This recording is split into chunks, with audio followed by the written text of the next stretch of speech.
Ustaz, apa ada kekhususan bulan Rajab seperti amalan-amalan yang biasa banyak dilakukan oleh di bulan ini? Jawabannya, semua hadis-hadis yang berkaitan dengan keutamaan bulan Rajab, baik puasanya, baik solat malamnya, semua hadis-hadisnya adalah dhaif. Dan ini telah dijelaskan dan ditegaskan oleh Al-Imam Al-Hafidz Ibnu Hajar rahimahullahu taala dalam kitabnya Tabyinul Ajab bima warada fi syahri Rajab, tentang hadis-hadis yang berkaitan dengan bulan Rajab, dan hadis-hadisnya semuanya dhaif. Assalamualaikum warahmatullahi wabarakatuh. Berjumpa lagi dengan saya Rio Mulyadi di channel Manhaj Dakwah. Pada episode kali ini kita akan membahas tentang benarkah ada puasa khusus pada bulan Rajab.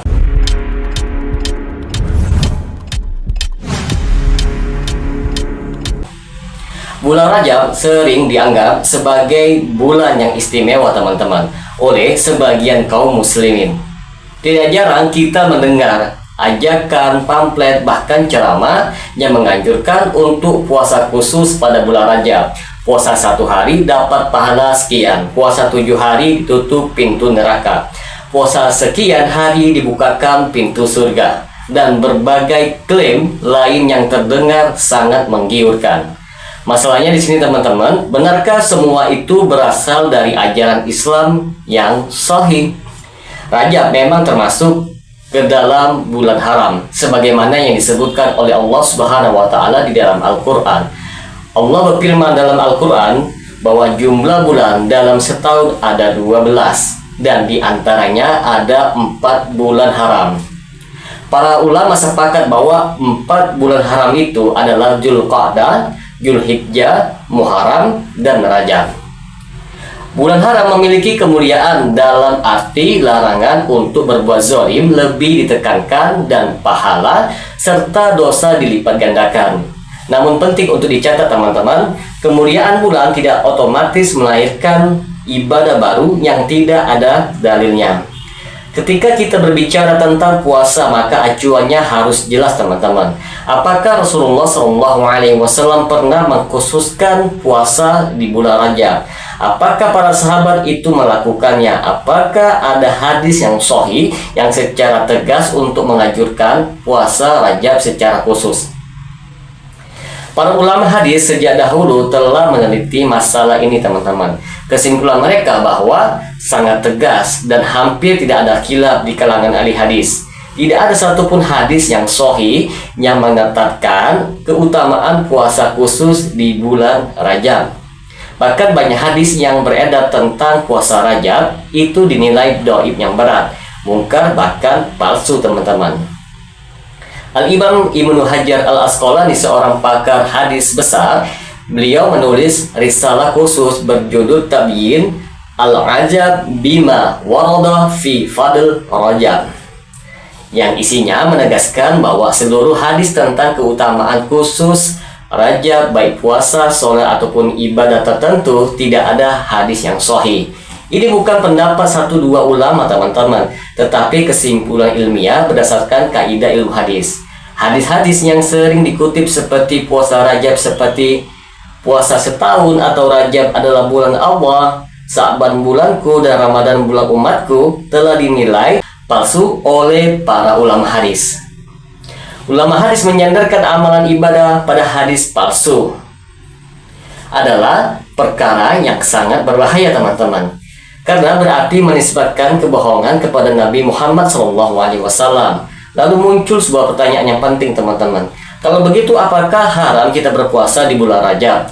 Jawabannya tentu saja tidak haram. Puasa di bulan Rajab itu boleh, tetapi tidak boleh diyakini sebagai puasa yang memiliki keutamaan khusus. Puasa yang boleh dilakukan di bulan Rajab adalah puasa-puasa yang memang sudah disyariatkan secara umum.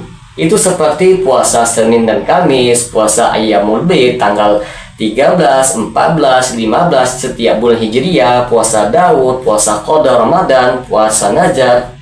Nah, jika seseorang itu berpuasa Rajab karena kebetulan Rajab itu termasuk pada hari Senin, Kamis, ataupun Ayyamul Bid, maka itu sah dan berpahala karena niatnya mengikuti sunnah yang umum, bukan karena Rajabnya teman-teman.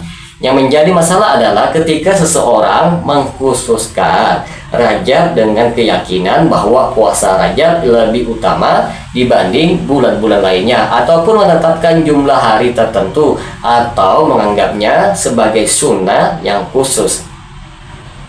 Disinilah teman-teman para ulama memperingatkan dengan keras, karena ini termasuk ke dalam kategori bid'ah dalam ibadah teman-teman. Umar bin Khattab radhiyallahu anhu bahkan dikenal pernah memukul tangan orang-orang yang sengaja mengkhususkan puasa di bulan Rajab. Lalu ia berkata agar mereka makan, karena khawatir Rajab dijadikan seperti Ramadan yang kedua. Ini menunjukkan bahwa para sahabat sangat sensitif terhadap munculnya ritual baru yang tidak pernah dicontohkan oleh Nabi Muhammad SAW. Islam itu sangat tegas teman-teman dalam urusan ibadah. Kaidahnya sangat jelas, asal ibadah adalah terlarang sampai ada dalil. Berbeda dengan muamalah teman-teman yang asalnya boleh, maka niat baik saja itu tidak cukup. Semangat ibadah tanpa dalil justru bisa menjerumuskan seseorang ke dalam perbuatan yang tidak dicintai Allah Subhanahu wa taala. Rasulullah SAW sendiri adalah manusia yang paling semangat ibadahnya, paling cinta kepada Allah Subhanahu wa taala, dan paling ingin meraih pahala. Kalau memang puasa Rajab itu punya keutamaan yang luar biasa, mustahil beliau meninggalkannya dan mustahil para sahabat tidak meriwayatkannya. Faktanya bahwa tidak ada satupun hadis yang sahih tentang hal ini, justru menjadi bukti kuat bahwa ibadah tersebut tidak disyariatkan teman-teman. Sayangnya di tengah masyarakat kita, puasa Rajab sering dipromosikan secara masif, bahkan dijadikan agenda rutin tahunan. Ini menunjukkan betapa lemahnya literasi hadis dan betapa mudahnya umat ini terbuai oleh narasi pahala besar tanpa verifikasi dalil. Kesimpulannya sangat jelas teman-teman, dan perlu untuk kita tegaskan secara berulang-ulang bahwa tidak ada puasa sunnah khusus di bulan Rajab. Yang ada hanyalah puasa sunnah secara umum yang kebetulan itu dilakukan di bulan Rajab. Mengkhususkan Rajab dengan puasa tertentu, keyakinan pahala khusus ataupun ritual tertentu adalah tidak memiliki dasar dari Nabi Muhammad SAW. Seorang muslim yang ingin selamat agamanya, hendaknya ia mencukupkan diri dengan sunnah yang jelas, yang sahih dan diamalkan oleh Rasulullah SAW. Jalan keselamatan bukan kepada banyaknya ibadah yang dibuat-buat teman-teman, tetapi pada ketetapan mengikuti tuntunan Nabi Muhammad SAW. Semoga dengan sedikit penjelasan ini dapat memberikan manfaat bagi teman-teman sekalian, dan apabila channel ini dapat memberikan manfaat bagi teman-teman sekalian, silakan like, subscribe, dan share. Semoga bermanfaat. Assalamualaikum warahmatullahi wabarakatuh.